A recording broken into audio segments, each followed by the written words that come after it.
Hey, what's up, guys? Welcome to another one. Today, we're going to be looking at virtual testnets by Tenderly, and this is something I found cool and wanted to share with you guys.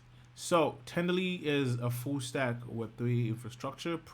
They give you tools, they give you things that you can use to simulate blockchain flow, history data, whatever it is.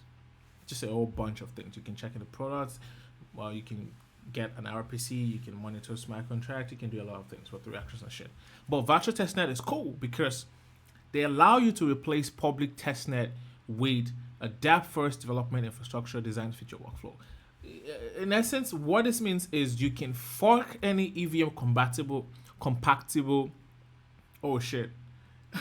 You can fork any EVM compatible network to test your dApps against the latest on-chain state and live data. You can create an exact replica of a mainnet. Do you know what that means? So right now we've got the public testnets and we've got the mainnet. So Ethereum is a mainnet, and then we've got Sepolia, which is the testnet version of Ethereum. Well, what if you could create a production testnet? So take Ethereum itself and create a test environment for that so you can use. I think there's a way to sync up on that with the node to get from a particular block. I'm very sure you can do that. But we're always looking for simpler tools and something that gives you the best developer experience, and this is it. And I'm going to show you how this works and how you can set it up and all those things like that. We're going to even probably use an ADAT to kind of deploy a contract to one of these virtual testnet so we can see how that works in real time. So, and they say it's the first Web3 testing environment with real-time on-chain data. They're trying to sell this, but it's true. Don't test dApps in production. Switch to zero setup virtual testnet designed specifically for collaborative dApp development. You can test the actual behavior of your dApp on development infrastructure synced with the latest mainnet state. Did you hear that? And share your results with others through a public explorer. So you get a virtual private testnet that's a sync to production state, and you also have like a private or public or private, you can decide to make it private, explorer for your virtual testnet. And it's synced to the production state. It's cool. And then one of the biggest problem that I've seen that we've got with testing these days is the issue or forset test tokens. It's not really an issue, but it can be a pain when you need to get quick emergency test tokens, and you gotta scrap around or ask on Twitter or fulfill one of the KYC things like link up Twitter. Man, that can be annoying and can be really painful. And this is gonna help you, just completely get over that. You have unlimited forset because it's a virtual environment that can just provision something for you that you can use within an environment that you're controlling. That's pretty good.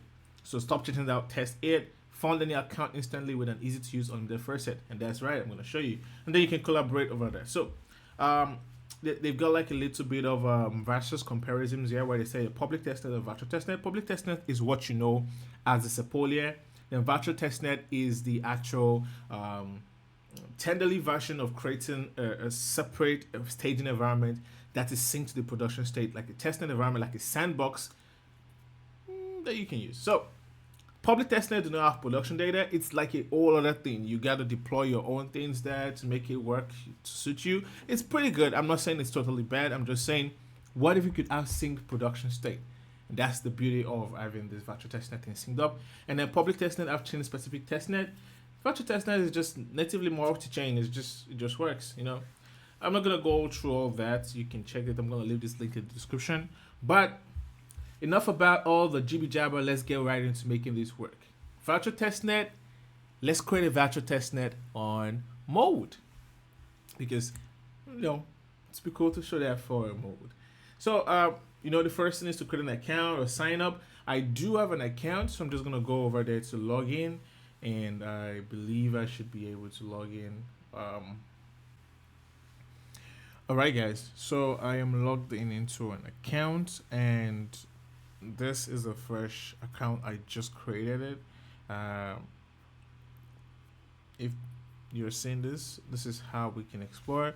and you got a sidebar that shows you like an entry into most of what Tenderly provides, and then you've got the the main canvas area for you to explore the things. So because we're explaining virtual testnet, I'm just gonna go right up to virtual testnet, and then you can see we can create a virtual testnet. Let's do that. Create virtual testnet. Then I'm gonna select parent network, just like I mentioned at the beginning of the video. We're gonna look at creating a virtual testnet for mode, and I said it was inherently natively multi-chain, so you can see that we've got like several things that you can play with here. But I'm gonna look for mode. I'm gonna create a version of mode. I'm gonna call it Uyo. I'm gonna call it Uyo. It's fine. I don't know. Then you can keep the original chain ID from the parent network, or you can create a custom. Then you can type and use whatever. But I can just keep the default. And then public explorer, you can restrict access to project members only. So whoever you add to this your environment, to this your organization, will be able to see the explorer, customized and dedicated to your virtual testnet. Otherwise, you can enable that anybody can just pop it up and use it the way they use it, just scan or use block scale. You can give full access. I mean, continuous. Yes. So if you fuck off the parent at a specific block, it means when at the point where I create this, it's going to just cut it off from there backwards. It's not gonna sync it ahead when you transactions come or it's headed to the block.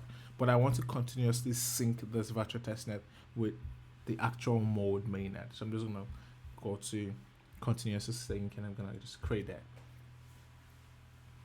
So let's see. Just give that a bit of time, and voila, you've done it. We've created a virtual testnet for mode. We've done it. So you now have your dashboard. We now have the virtual testnet set up. It's syncing continuously with the data from Mode Mainnet, and you can kind of force a refresh to this. I think it takes a while to like get to that state, but it works. It's set up. So let's see how we can integrate this into our other setup and deploy it to this virtual testnet. Right, so let's open the other docs. I'm just gonna leave that open so we have it. Very useful. It's come in handy, and I will just say step-by-step tutorial, just to have things going on. So what I'm gonna do is I'm gonna open I'm gonna spin up a new VS Code ID. I'm gonna do npx hardart in it. That should give me settings to customize. I'm gonna spin up a new project here. I'm gonna spin up a TypeScript project. Then inside this, I'm gonna create a new folder. I'm gonna call this Tenderly v mode. So we can have that, and then I'm gonna say while this is true, just go to Tenderly v mode. Create this in Tenderly v mode. Add the git ignore. Yes. Install whatever you need to install, and give me that setup. And that should kind of spin up all that and install those dependencies. And then while we have that working in the background, just explore a bit. So what we need to do is, for our setup, we can change any of this component, is that we need to import adits, just do all this cool stuff that they're recommending, automatic verification.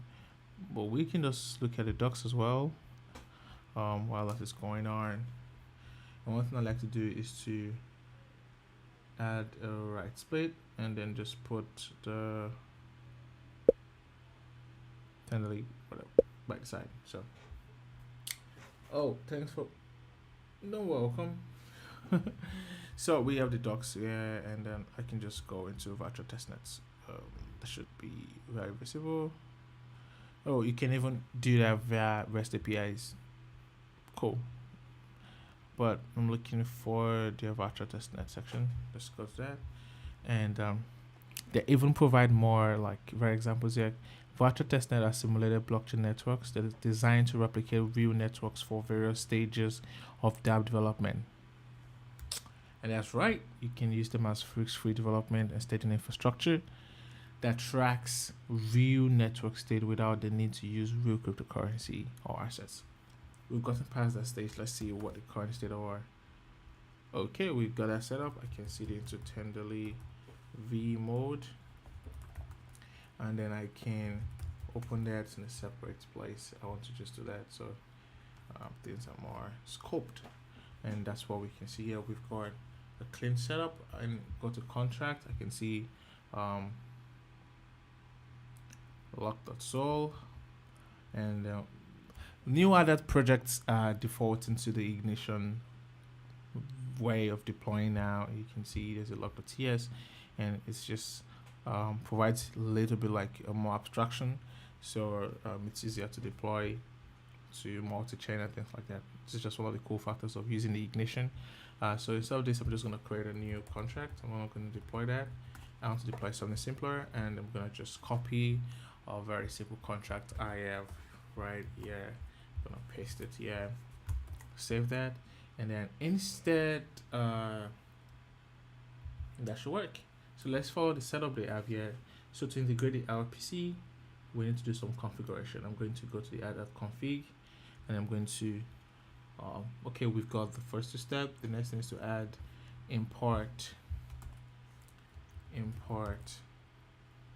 star as tenderly from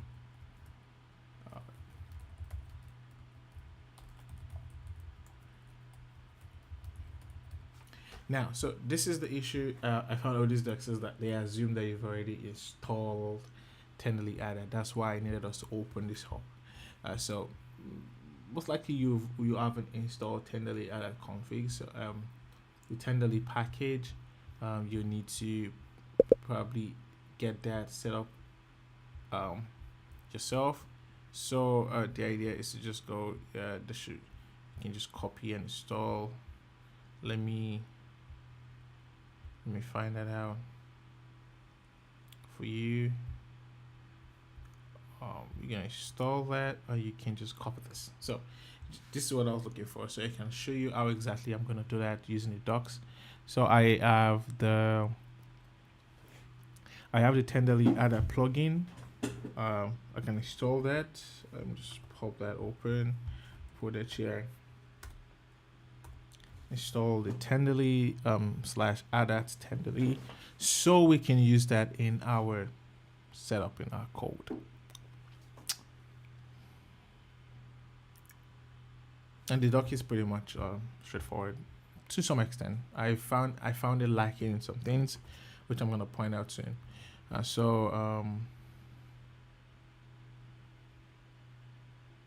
Yeah, so everything seems to be working fine. I'm going to clear my terminal just to have it clean. I'm going to save this. So it says no more squiggly lines. It's all good. Next thing is to just at this point I basically can just copy this and just paste it. So yeah, so that should work. Currency is V. Object literal may only specify known properties, and currency does not exist in type.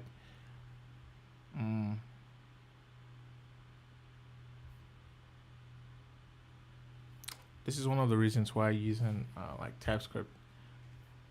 I mean, it caught this, but this is new. The last one I was testing, I was using JavaScript.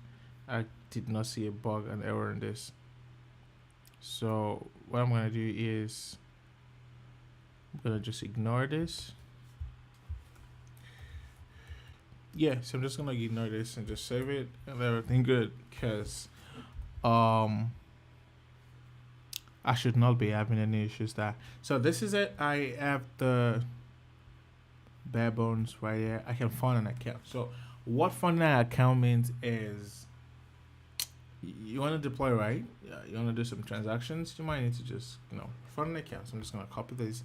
There's a coil, so I'm just gonna put this in the terminal and just hit enter, and that's for an account. And the cool thing is, if you fund a wallet, if you go to the first set, or you can see that the request there, and you see the amount of hits we sent. One, and I can repeat that, and it's gonna, just fund it again. Let's go. Right, let's go back to Explorer, or let's go back to Integrate so we can continue our integration process. And the next thing is to deploy the contract that we want to deploy our Hello World contract to it. So the thing I found out is, if you're using the ignition way of deploying, it pretty much fails, and because of something called the max block size is greater than something like that. I'm just gonna show that to you. So if you do MPX, so if you want to deploy with the ignition model, I'm just gonna show you what the way you do that. If you go to the deploying version on your contract, you can see this. I can just copy this, come over here and just paste this, change this to virtual mode, and I changed virtual mode because that is what I have the name here, virtual mode, and there's a network. I'm gonna change this to from token. I'm gonna change it to okay, I don't have hello.ts here, so I'm just gonna create that. Go to models, create hello.ts. I'm just gonna copy what this looks like here. Just paste this here and just kind of like trim it up to remove all the things that are not relevant to this context. And that's majorly most of it. Delete this.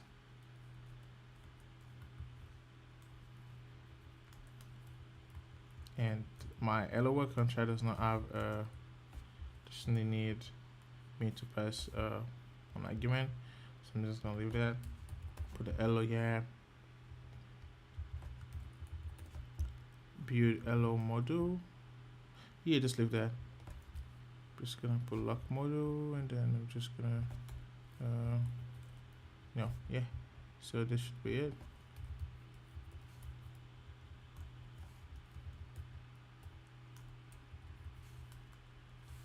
Yeah, good. And then I can export hello module. I'll save this, and things should be fine. If I put hello here, it should work. However, you will soon come to find out that there is some issues too.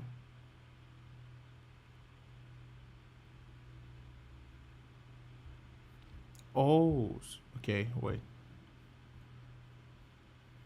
The project cannot be compiled. The solidity version pragma statement in these files doesn't match any of the configured compilers in your config. So that's what happens when you copy and paste.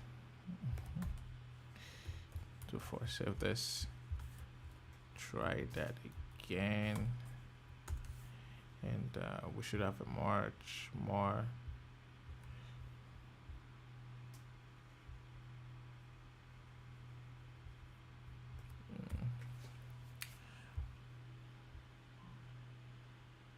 Oh, another issue. I don't have a JS file. I have a TypeScript file. I see that, and this should work now. It should deploy, deploying lock module. Exactly. This is the bug I keep facing when I try to use the ignition way of deploying. I'm sure there's a fix, or maybe I'm doing something wrongly. I haven't had time to just debug. But so instead of that, I'm just gonna go back to the old way of doing it, where we're gonna have like a folder called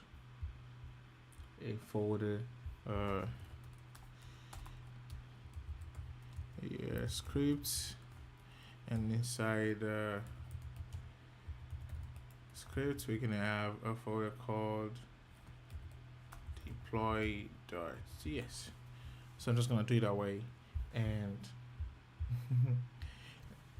because that is the way that I've done it that worked. So I'm just gonna copy my deploy script here, paste it here, and save. So essentially, what this does is it the old way of deploying. It gets the contract factory from the contract, just track it to LO, figures out, oh yeah, brings that, gets the ABI, whatever, and deploys it. It deploys it, waits for it to get deployed, and then we kind of print the contract address out in the terminal.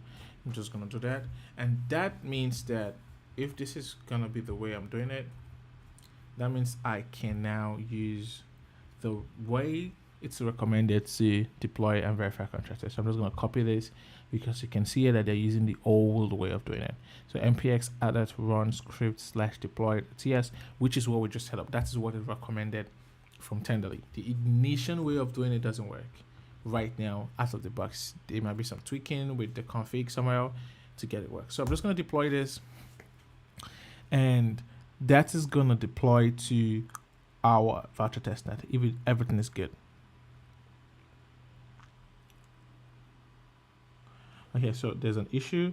There was an error during the API request. Please contact support with the above error. Well, it's still deployed. As you can see, even though it's telling me there's an issue, it's still deployed. And the issue is because if I try to Tenderly, the thing is I have Tenderly CLI set up, and I think it's recognizing that I'm deploying to a contract or an account that I am not currently managing. Let's just Tenderly YMI. That should bring a core or something like that. Quickly authenticate this new account. Account settings. Okay. Generate access token. I'm gonna call this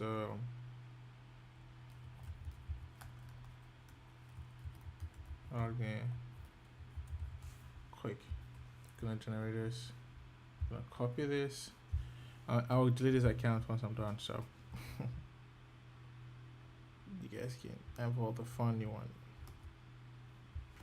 I'm gonna go to Tenderly. Let me see what the Tenderly.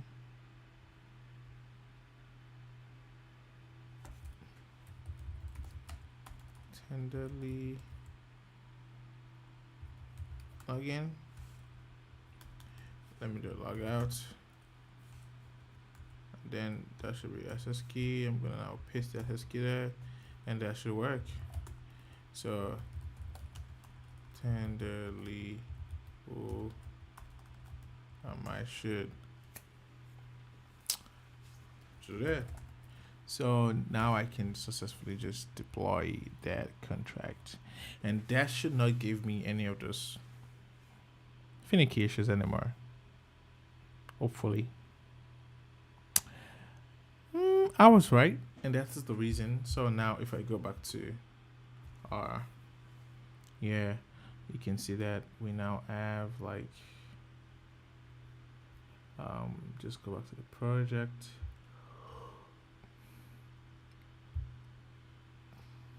Virtual testnet, and I got contract, virtual contract. We should see LO here, and that's it. We now have LO. These two are like, they're the contracts still, but they did not fully deploy and get verified, because that is one of the things that I set up. So just gonna see, you can see that we have the contract here. We can try the contract API fits, check the source code. You can see it's exactly the same thing as, and this is the contract address. So let's just wait for this to kind of spin up.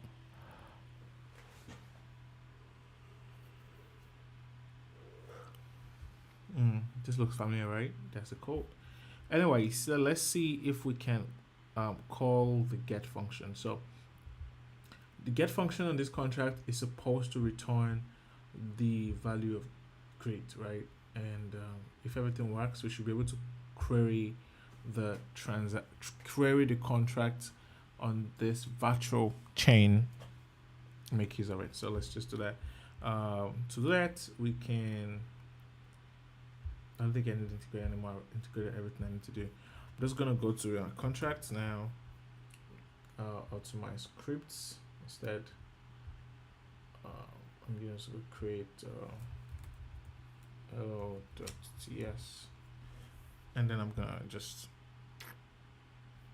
try to act the hello contract on the virtual testnet and make a call to the get function or the method on that contract. So today I'm just going to set up a quick script, set up a const rpc URL, and that should point to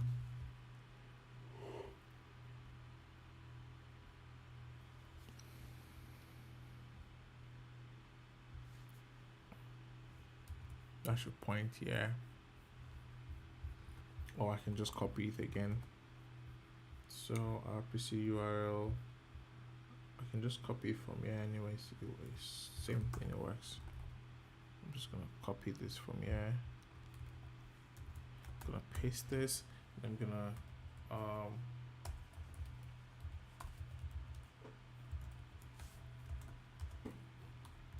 create a function that is gonna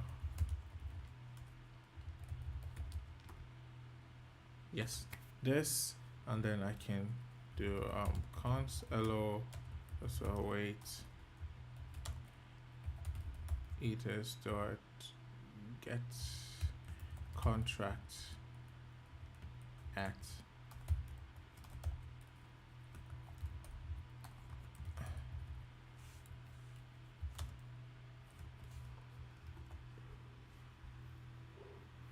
so get the hello contract, but I also need to know the contract address of that. So I'm just gonna copy this one from here. I'm gonna paste this here, and that should be that. And then I'm gonna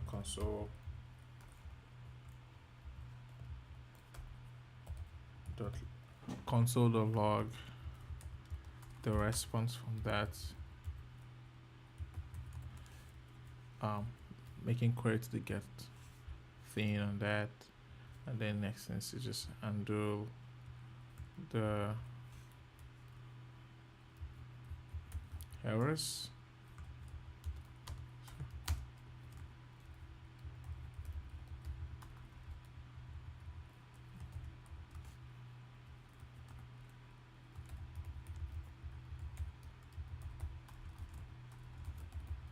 If I can type. So the thing is, we don't need to do this anymore because we are now using the V6 version of eaters. Since the V6, you don't need to do that. Let me clean this up a bit. Try to format it. Everything looks good.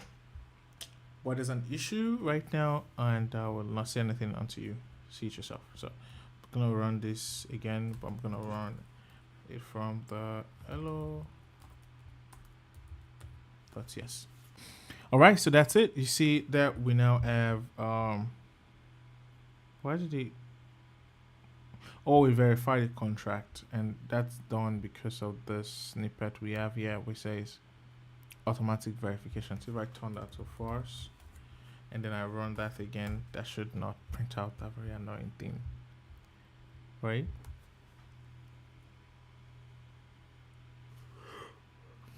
And you can see we have our hello word, which should coincide with what we have in the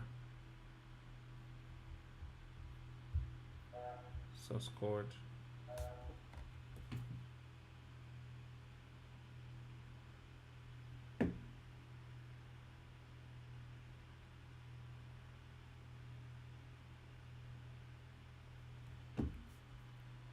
Hello world, and that's it. So that works, and yeah, that's how you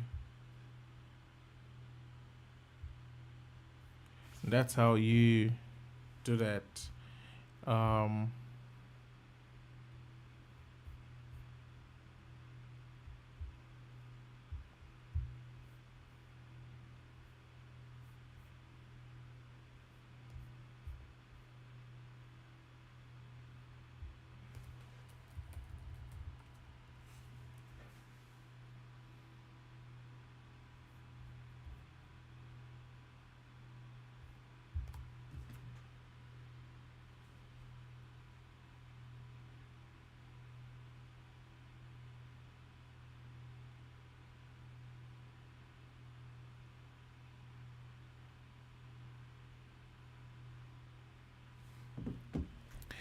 And that's it, guys. Thank you for seeing this one. This is the virtual testnet by Tenderly, where you can create a fork of a public of a mainnet production chain, or and use that to test your contracts, apps, whatever you're building. And that's it. We looked at it, and then we used that in our other project and created a virtual testnet for Mode Mainnet. And this is gonna be a real game changer. I believe it. So, in case you have questions, leave that in the comment section. I'm going to try to leave as much links and references to where I picked out things and played around things with. And that's it. Thanks so much for seeing this one. I remain your favorite neighborhood DevRel engineer, and I would see you in the next one. Ciao.